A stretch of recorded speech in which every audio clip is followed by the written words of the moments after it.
আপোনালোকে দেখিব যে জুবিনদাৰ লগত মুখ্যমন্ত্ৰী হিমন্ত বিশ্ব শৰ্মাৰ সাংঘাতিক ধৰণৰ আচলতে আদৰ্শগত সংঘাত আছে মানে এই মুখ্যমন্ত্ৰী গৰাকীয়ে ৰাতিপুৱা শুই উঠাৰ পৰা ৰাতি শুৱালৈকে প্ৰতিটো মুহূৰ্তত আপোনাৰ মিয়া মুছলমান নকৰিলে তেওঁৰ চাগে ৰাতি টোপনি নাহে তেওঁ আৰম্ভণিতে একেবাৰে মিয়া মুছলমানৰ পৰাই আৰম্ভ হয় মানে জুবিন দাই তাৰ এগেইনষ্টত গৈ আপোনালোকে নিশ্চয় জানে যে হিন্দু মুছলমান নচলিব বুলি কৈছিলে এইটো আচলতে আদৰ্শগত সংঘাত বিজেপি আৰএছএছৰ যি হিন্দুত্ববাদী ৰাজনীতি তাত জুবিন দা নাছিলে জুবিন দাৰ আপোনালোকে দেখিব যে জুবিন দাৰ কেতবোৰ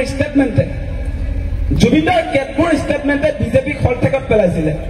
প্ৰথমতে আপোনালোকে দেখিব যেতিয়া তেওঁলোকে বাংলাদেশ পাকিস্তান আৰু আফগানিস্তানৰ পৰা যিবিলাক ধৰ্মীয় সংখ্যালঘু মানুহ অসমত সংস্থাপন কৰিবৰ কাৰণে কাজ জাপি দিছিলে আমাৰ ওপৰত সেই কাজ জাপি দিয়াৰ সময়ত জুবিন দাই গোটেই অসমৰ ৰাইজক ঐক্যবদ্ধ কৰি কিন্তু ৰাজপথলৈ উলিয়াই আনিছিলে যে অসম কেতিয়াও বিদেশী চৰণীয়া পথাৰ নহয় গতিকে কোনো ধৰ্মৰ ভিত্তিত নাগৰিকত্ব দিয়া অসমত দিব নোৱাৰিব সেই মূল কথাবিলাকে আচলতে চৰকাৰক হলঠেকত পেলাইছিলে সেইটো আদৰ্শগত সংঘাত সেইকাৰণে জুবিন দাই কৈছিলে যে তহঁতিতো বিদেশী খেদিম বুলি কৈছিলি 16 মেৰ পাছত অসমত কোনো বিদেশী থাকিব নোৱাৰিব বুলি কৈছিলি গতিকে তহঁতি বটলা পাৰ্টি পাৱাৰ পাই এতিয়া আচলতে বিদেশী আনিব খুজিছ সেই প্ৰশ্নবিলাক আচলতে এগৰাকী শিল্পীয়ে অতি শক্তিশালী ৰূপত অসমত প্ৰতিষ্ঠা কৰিছিলে সেইগৰাকীয়ে আমাৰ প্ৰাণৰ শিল্পী জুবিন দা হয়নে নহয় হিন্দু মুছলমান নচলিব বুলি কৈছিলে নে নাই কৈছিলে গতিকে জুবিন দাৰ লগত সঁচাসঁচিকে মুখ্যমন্ত্ৰী গৰাকীৰ আদৰ্শগত সংঘাত আছে আৰু এই কেইদিন মানে জুবিন দাৰ মৃত্যুৰ পূৰ্বে দুটামান ভাল ষ্টেটমেণ্ট মানে অসমীয়া জাতীয়তাবাদৰ আটাইতকৈ গুৰুত্বপূৰ্ণ ষ্টেটমেণ্ট জুবিন দাই দি থৈ গৈছে জুবিন দাই কৈছে কেন্দ্ৰীয় চৰকাৰ আৰু অসম চৰকাৰ ভাৰত চৰকাৰক কৈছে যে who the hell U R তহঁতি কোন আমাক স্বীকৃতি দিবলৈ মই 40,000 গান গালো আমি অসমত তহঁতক গড় দিছো কয়লা দিছো চাহপাত দিছো তেল দিছো তহঁতি কোন হয় আমাক স্বীকৃতি দিবলৈ আমাক যিমান পাৰে আমাক লুটি দিয়ে তহঁতি কোন হয় বুলি সেই প্ৰশ্নটো আচলতে জুবিন দাই উত্থাপন কৰিছে সেইটো চবে ঢুকি নাপায় এইটো বহুত ডাঙৰ প্ৰশ্ন অসম যে এতিয়া দুখীয়া ৰাজ্যতে হ'ল তাৰ কাৰণটো কি আপোনালোকে নিশ্চয় অনুধাৱন কৰি চাব ব্ৰিটিছ কিয় অসমলৈ আহিছিলে বা ভাৰতলৈ কিয় আহিছিলে আজি অসমত ইমান সম্পদ আছে আপোনালোকে দেখিব আমাৰ পথাৰবিলাকত খাৰুৱা তেল পায় আমাৰ উজনি অসমত আপোনাৰ চাহপাত আছে আমাৰ উজনি অসমত আপোনালোকে জানে আমাৰ কয়লা আছে ট্ৰাকে ডেইলি হাজাৰ গাড়ী চলি থাকে গোটেইবিলাক সম্পদ এইবিলাক অসমৰ সম্পদ লুটিলে আজি ভাৰত চৰকাৰে আপোনালোকে সেই কথাবিলাক যে এতিয়া জুবিন দাই বহুত ডাঙৰ ষ্টেটমেণ্ট দি থৈ গৈছে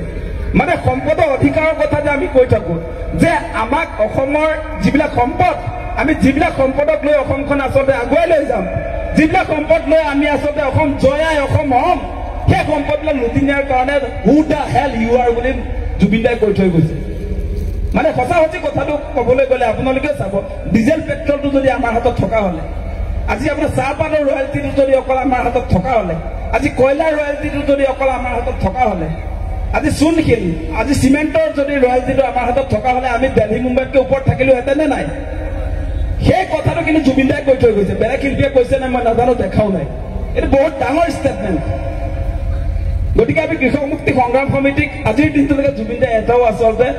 বেয়াকে এবাৰো কোৱা নাই আমাৰ যিটো আদৰ্শগত মিলটো যে আছে সেইকাৰণে আমাৰ লগত তেওঁৰ ক্লেছ নাই বিভিন্ন সময়ত সংঘাত থাকিলেও কিন্তু কোনোদিনে আমাৰ সংগঠনৰ বিৰুদ্ধে এটা মন্তব্য আজিৰ দিনটোত মানে জুবিন দা জীয়াই থকা অৱস্থাটোত নিদিলে গতিকে আমাৰ আদৰ্শগত যিটো আপোনাৰ মিল সেই মিলটোৰ কাৰণে আজি আপোনাৰ বিজেপি বা হিমন্ত বিশ্ব শৰ্মাই আমাক বেয়া পায় আৰু জুবিন দাকো বেয়া পাইছিলে আপোনালোকে মনত ৰাখিব এই কথাটো আৰু আপোনালোকে চাব দেই যে জুবিন দাই এই যে বিজেপি চৰকাৰ অহাৰ পাছত হিমন্ত বিশ্ব শৰ্মাই যে প্ৰতিদিনে সাম্প্ৰদায়িক ৰাজনীতি যে কৰি আছে সেই সাম্প্ৰদায়িক ৰাজনীতি কৰি থকা সময়ছোৱাত আপোনালোকে দেখিব জুবিন দাই কি কৈছিলে যে মোৰ কোনো জাতি নাই মোৰ কোনো ধৰ্ম নাই মই মুক্ত মই কাঞ্চনজংঘা সেইটো সঁচাসঁচিকে আচলতে জুবিন দাই কৈছিলে আৰু মুখ্যমন্ত্ৰীগৰাকীয়ে কৈছে যে এইটো আচলতে চিনেমাৰ ডায়লগ নহয় বুলি জুবিন দাই নিজে কৈ থৈ গৈছে মোৰ ওচৰত এইবিলাক চব বস্তু আছে জুবিন দাই নিজে কোৱা কথাটো শুনিম নে মই হিমন্ত বিশ্ব শৰ্মাৰ কথাটো শুনিম জুবিন দাই নিজে আচলতে যিবিলাক মন্তব্য দিছে তাৰ বিশ্লেষণ দাঙি ধৰিছে জুবিন দাই যিবিলাক কথা কৈছে ৰাইজক সেই কথাবিলাক আচলতে কি সেইবিলাক ধুনীয়াকে বিশ্লেষণ দাঙি ধৰিছে মানে জুবিন দাই আপোনালোকে নিশ্চয় জানে তেওঁ নিজে কেইবাটাও সাক্ষাৎকাৰত কৈ থৈ গৈছে যে আমি মানে ধৰ্ম জাত পাত সেইবিলাকক লৈ কেতিয়াও বিভাজন হৈ থকাটো উচিত নহয়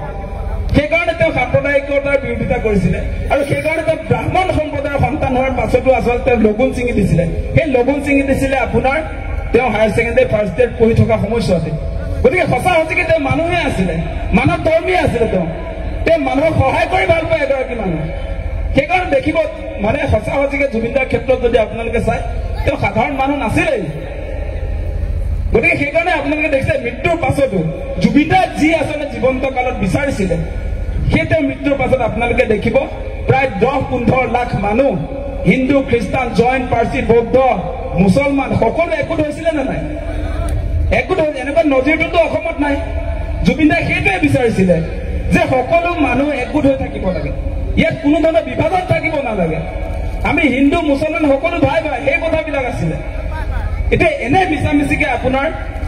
ধৰ্মক লৈ জাত পাতক লৈ যি ধৰণৰ বিভাজন আনিছে সেইটো কোনো কাৰণে আচলতে গ্ৰহণীয় নহয় আৰু জুবিনদাই তাৰ সদায় প্ৰতিবাদ কৰিছিলে